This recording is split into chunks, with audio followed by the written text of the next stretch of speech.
The movie begins with a story of Woonan, a famous captain who won countless battles. After plundering a third of all the gold in the world, Woonan stored it all on an island. Woonan was rumored to have been slain, but his treasure map leading to all the treasure remained intact. And it was found by a pirate known as El Drago. He and his crew head to the Isle of Gold, but bumped into none other than the Straw Hat Pirates. As the two ships clash, El Drago unleashed his devil fruit powers, a scream beam which capsized the Mary. Nami and Usopp were swept away, but Zoro managed to save Luffy and a boy named Tobio. They're able to find a floating Odin shop belonging to Tobio's grandfather Ganzo, and are able to eat once again. However, Luffy and Zoro didn't have a single coin to pay for their meals, causing them to get chained together as punishment.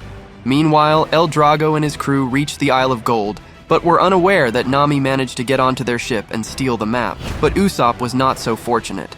He was quickly captured and soon to be executed. Usopp was able to convince them that he could decipher Woonan's map, keeping him alive for the time being. He led them to a massive castle, allegedly where the treasure was. However, Nami tried to stall them by lying and claiming the gold was buried deep, but Drago didn't care and planned on destroying the entire castle to locate the treasure.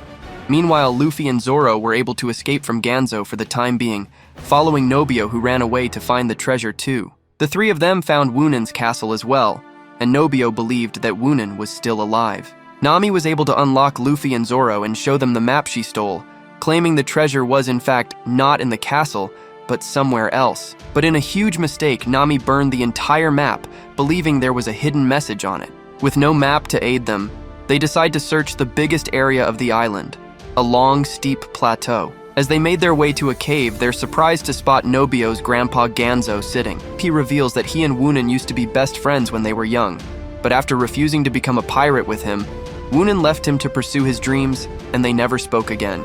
The crew helped Ganzo reach the top of the plateau, where they found a lonely hut concealing an underground tunnel. This was their chance to see if Woonan was still alive, but before they could enter, El Drago and his men also had the same idea and ambushed them in time. Zoro was forced to fight the great swordsman Golas in a duel, who was much bigger than him.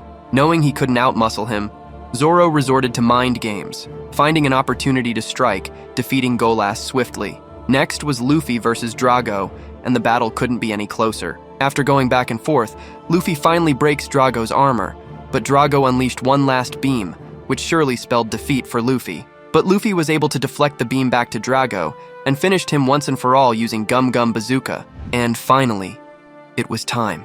Time to see if Woonan really was hiding in the tunnel. But when they looked inside, they saw nothing but Woonan's corpse and a message. The message from Woonan mentioned how he surrendered all his gold to its rightful owners, keeping only one thing, the flag that marked the last day he ever shared with Ganzo.